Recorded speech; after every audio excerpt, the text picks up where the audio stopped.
Saya Tessa Vilenta Mendelsa dari Prodi PKK 5 semester 1. Video kali ini membahas tentang masih seputar ilmu sosial dasar.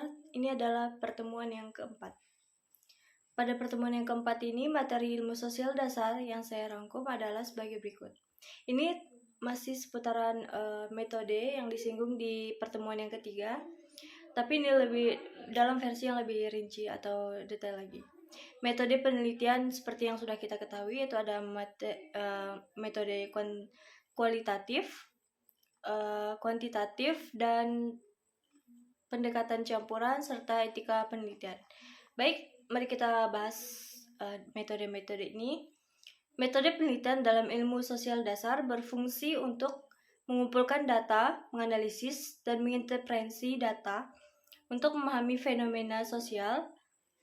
Dan metode ini dibagi menjadi dua kategori utama sebagai berikut.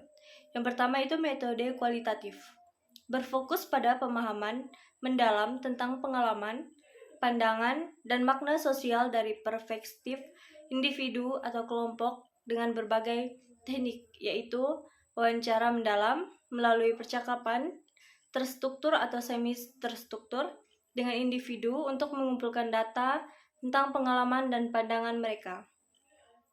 Observasi partisipatif dengan keterlibatan langsung untuk mempelajari dan memahami dinamika kelompok dan perilaku sosial yang memungkinkan mendapatkan perspektif autentik tentang interaksi dan norma sosial.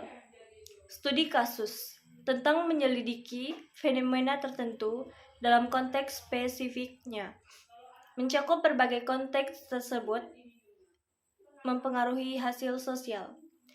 Analisis teks dan dokumen ini sering digunakan dalam penelitian tentang media, teks, media, literatur, dan kajian dengan menginterpretasi dokumen, artikel, dan teks untuk mengidentifikasi tema, pola, dan makna dalam komunikasi tertulis. Yang kedua itu metode kuantitatif, berfokus pada pengukuran dan penganalisis data numerik untuk mengidentifikasi pola dan hubungan dalam data sosial. Dengan teknik berikut, yaitu survei, itu mengumpulkan data dari responden menggunakan kuesioner terstruktur yang dirancang untuk mengukur variabel tertentu. Digunakan untuk mengumpulkan data dari sampel besar dan menganalisis hubungan antara variabel.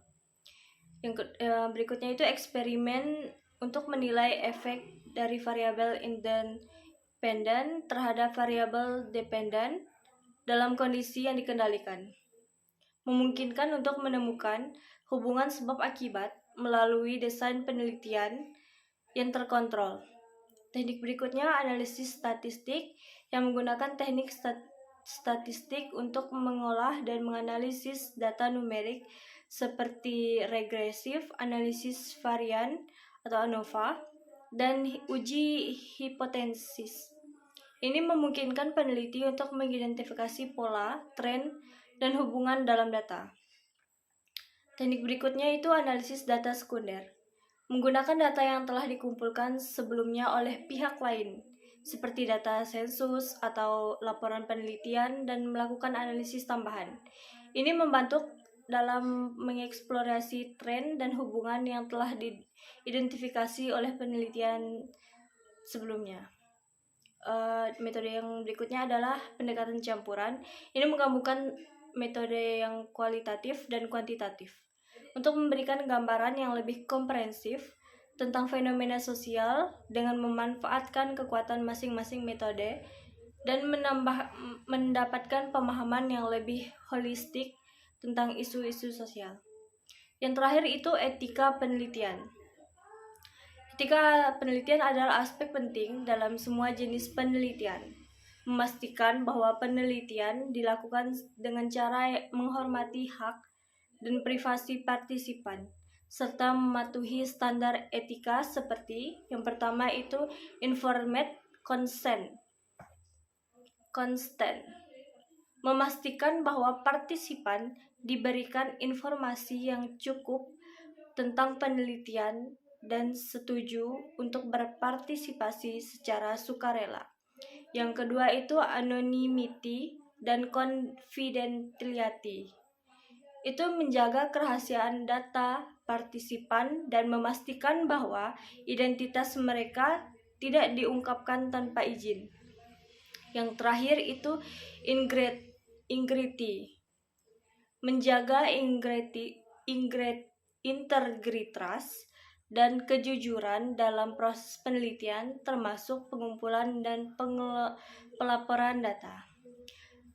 Sekian video dalam pertemuan materi keempat. Ini pertemuan yang keempat tentang ilmu sosial dasar. Mohon maaf kalau saya ngomongnya terbata-bata atau belum jelas, tidak jelas, saya mohon maaf. Itu bisa lagi dilihat pada materi yang keempat. Sekian dari saya. Shalom.